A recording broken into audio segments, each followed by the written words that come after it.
Hello, and welcome back to Monique's Corner. So, story for you today. Isn't this a fun one to retell?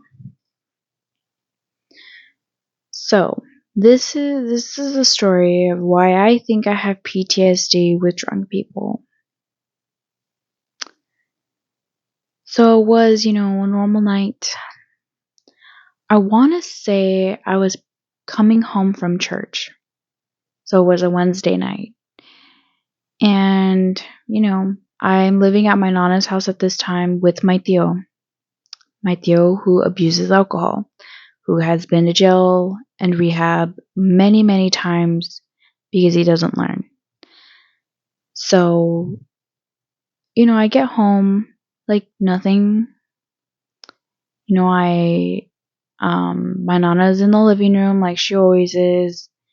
I get there, I shut the door, she gets up and locks the doors, and then we both go to bed. We both head to our rooms. Um, I'm getting undressed, I'm getting ready to get in bed, and I hear banging on the door, right? So I'm like, that's strange at this hour, like, I'm kind of scared. And then the doorbell, like, he starts ringing the doorbell. And I'm just like, maybe it's just a crazy person, and I'm just gonna, like, ignore it, and maybe it'll go away. So then it stopped, and I was like, okay, maybe I was right. And then it started up again, and I was like, okay, what the heck? And like my Nana didn't come out of her room the first time it happened. So I was like, okay, maybe I'm hearing things. Maybe I'm going crazy. So when the second time happened, I was like, okay, what is going on? Like, I got my phone ready and I'm like, am I gonna have to call the 911? So I make my way to the front door and then I hear my Nana's door open. So I make my way to the front door, and she has like a huge, well, I say huge, but like she has a big wooden door, right? It's a heavy wooden door, and so that was locked. And then she has a screen door, so it's like a two-door thing, and that was obviously locked too. And I open the first door, and it's my tío standing outside. So I'm like, oh, okay, he probably was just outside, and we didn't realize he was outside, and we locked the doors, and he didn't have keys. So we're like, oh, an actual like common mistake that people do when they don't know someone's outside with no keys. So, I opened the door and I'm just like, okay. And he was like, right away, he was like, did you lock the door? Like, he was angry. He was angry. And he was like, did you lock the door? And I was like, no. And he's like, are you sure you didn't lock the door? You're the one that opened it, so you must have locked it. He's like, why did you lock me out? I was like, I didn't lock you out and I didn't lock the door. And then that's when my Nana comes walking down and she was like, what are you talking about? I locked the door. She didn't lock the door. I locked the door. And he was like, no, she locked the door. She was trying to keep me out of the house. Because she wants to take control of you. She wants to start taking control of your money. She wants to kick me out. She wants me out and this and that. But he was calling me like really bad names. And like the whole time I was just in shock. I was like, what is he talking about? Like, I didn't even lock the door. I literally, if I wanted to keep him out, why would I unlock the door for him? Does that make sense? But then again, he was drunk, like clearly drunk. I didn't smell the alcohol in him now that I'm like thinking about it, but maybe I just like blocked that out of my brain. I don't know. So he was like, he just kept going off and kept saying, like, I want to take control. I want to control her. I want him out and this and that. And I'm just like, dude, no, like, what? And my Nana was trying to tell him, like, no, she didn't lock the door. It was me, you idiot. Like, it was me who locked the door, not her. And then, he just kept saying that B wants me out of the house and she wants to take over everything and this and that. And like it happened, it probably was a good, I don't know, 15, 20 minutes of that. Now I did pull out my phone And I did start recording because I was like, there's no way this is real. It has to be a dream, right? Wrong. It was real because I recorded it and I watched it again. I don't have the recording for it. Actually, hold on. Guys, I have the video. Oh, whoops. I don't know if you're able to hear me, but I have the videos. I don't know. You know what? If this video gets taken down, it gets taken down, I guess. But I'm gonna put a warning. Like, this is the warning. I'm gonna play the audio because there's nothing to see in the video. I'm mostly just recording the floor because again I was in shock. Like, I was shaking, but when I look at the footage, like, my camera is still. So I don't know if that's like my phone that kept it still or not. But this is a warning because it has a lot of screaming. So if you don't want to watch this, skip. I'm not too sure how far. I'll keep my phone like this so you skip until you don't see my phone anymore. But this is brutal. And this is the first time it's going to be on the internet. But this is literally my story and this is what happened to me. So I'm going to play it, and headphone users, this is your warning also. Turn the volume down because it's loud. Okay, I'm starting it. Actually, I did not just do that. Hold on, because there was 2 videos, and I'm not. Give me 1 second. I gotta find it again. All right, I found it again. So again, my phone's out. The audio's playing. So start skipping ahead. Okay, here it goes. I locked it. And if you don't shut the hell up, you're gonna have to get the hell out of here. You're gonna have to get the hell out of here. Go! Go!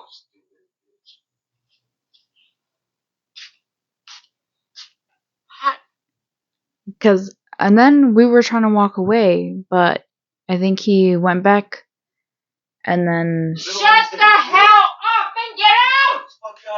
Do you want me to call the cops right now? I will call them. I will call the cops right now. Get the fuck in there and shut up.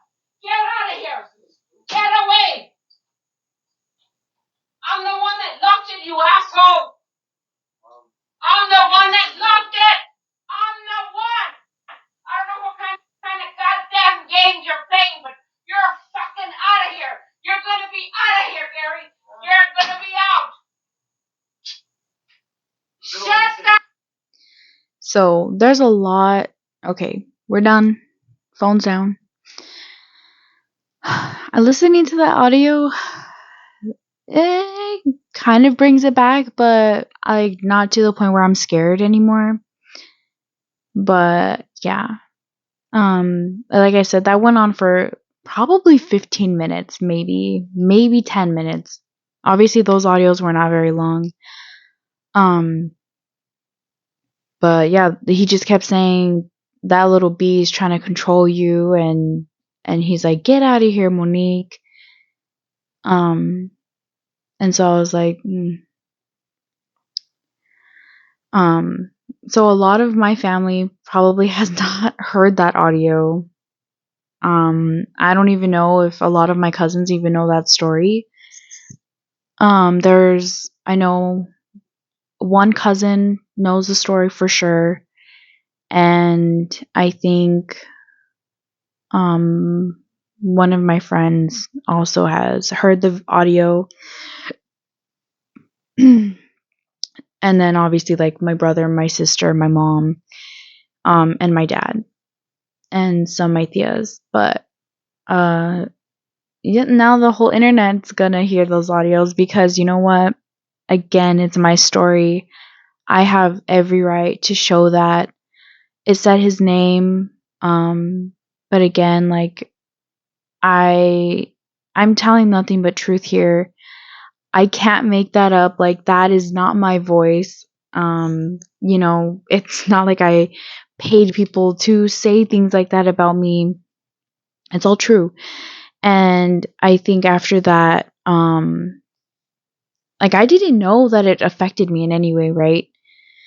Because when that happened, after he finally went into his room and he stayed in there and me and my nana went back to our rooms, she was like, just shut your door, lock your door, like just stay in your room. And I was like, okay. So I'm in my room, I lock the door, but my cat decided to give himself a bath right now. So, I'm a little shooken up, like that.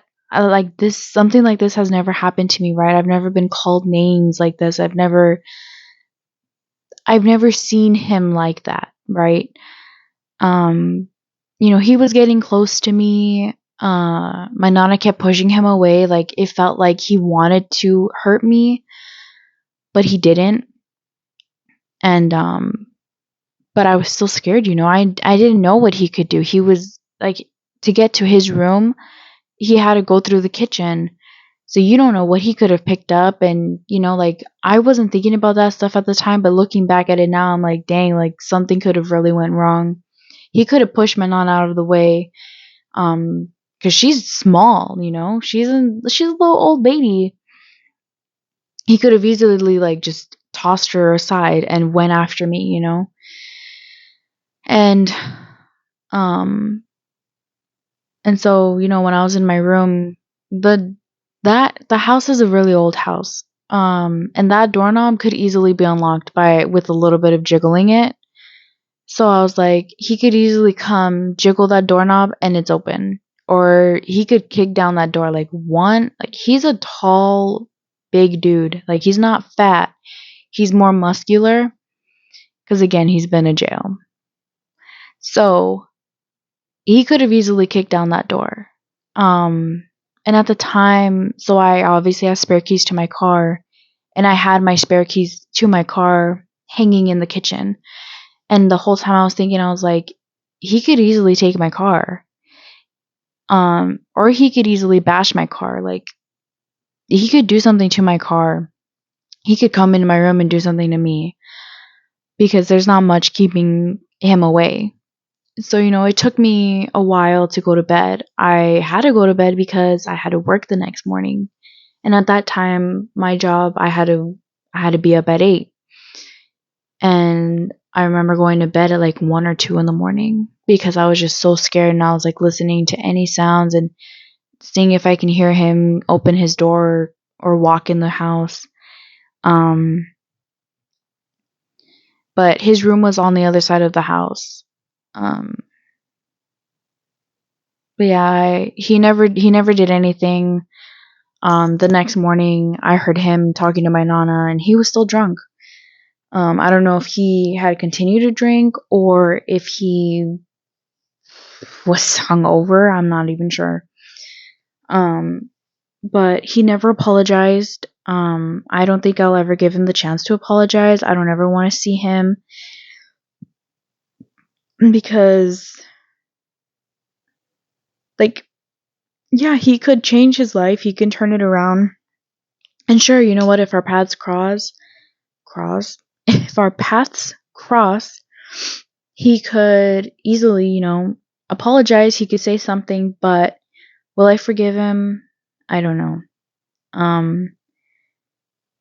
That was definitely something that would have been prevented if he didn't drink, obviously. And I should not have gone through what I went through. And the reason why I think I have PTSD from that is because me and my boyfriend, we went out, and he got drunk, but it wasn't anything scary. Like, he didn't scare me. He didn't do anything on purpose, but he got a little drunk than usual, and he ended up sounding like my tío at the time. and it scared me. Like I said, my boyfriend did absolutely nothing wrong. It was just the tone of his voice sounded like my tío. My boyfriend didn't yell at me. Let me clarify this. There was no yelling of any kind with my boyfriend when he was drunk. My boyfriend was literally, we were just having a nice little conversation. And somehow his tone of voice just changed. Like my tío wasn't yelling the entire time, he was going at me, right? He was also talking. He was just talking very loudly and very sternly. And so when I heard my boyfriend sound like that, it scared me. Like, I don't know, like I froze and I just started crying. And he was like, "Are you okay?" I was like, "No, you sounded like my tío a little bit." And it scared me. Like it made me think about that night. And I think to this day, I don't think I could be around a drunk guy that sounds like that has that same tone of voice. Because I think I got scared. So yeah. I don't know if that's called PTSD. I don't know if it's just like me being scared of a certain noise, like a certain tone of voice. Um, Let me know down below if you would consider it PTSD or if I'm just using that completely wrong. I want to know. And let me know if any of you guys have had a story like this, like have you ever encountered a really drunk person and have they verbally abused you? Or, you might have PTSD from a situation similar to mine. Tell me your stories. I want to hear them. I want to know that I'm not the only one. Because if someone else has the same story as me, obviously you're not the only one. It's happened to me. And let me know. I want to know, am I wrong for not wanting him, not giving him the chance to apologize? Is that something that maybe I should do to help like forget about it? It doesn't haunt me at night. Like I don't lose sleep over it. Excuse me. um, I don't know. I honestly don't think about it anymore very often. Like this is the first time I heard that audio like since it happened. So it's been I think a little over a year because it didn't happen last year. It happened the year before. So yeah, it's been over a year. I have yet to see my tío. I only like barely saw him when my sister passed away. But like he never like came up to me, never said anything. Still hasn't. But I've also avoided him at family gatherings when I know he's been invited. Like my cousin, she's awesome enough she'd let me know. She's like, "Hey, by the way, my dad invited your tío. So if you don't want to come, like I understand." And I'm like, "Yeah, thanks. Thanks for letting me know that he could be there because I don't want to be there." Because he would put on a show. And like I don't want to be around somebody like that. And again, I don't know if I could I don't know if I want want to let him apologize, I guess. I don't know. I don't want to be associated with him, and again, I feel like he's taken advantage of my nana, even though he claimed that I was the one doing it when it's probably him. But yeah. So that's my story. That I don't really know how to feel about it other than I don't like drunk people. Drunk people scare me sometimes for good reason. I was a little traumatized. So again, let me know down below your stories. Remember, you can always send in your stories to my email. You can tell me to keep it anonymous. You can tell me to change names. You can change names. Like, if you want your story told, I'm here to tell it. If you want to bring awareness to something, let me know. But yeah, so that's all I got for you today. Make sure to hit that bell notification so that you get, notified on the next story I got. Maybe it's my story, maybe it's someone else's story. We never know. Well, love you guys, and see you in the next one. Bye.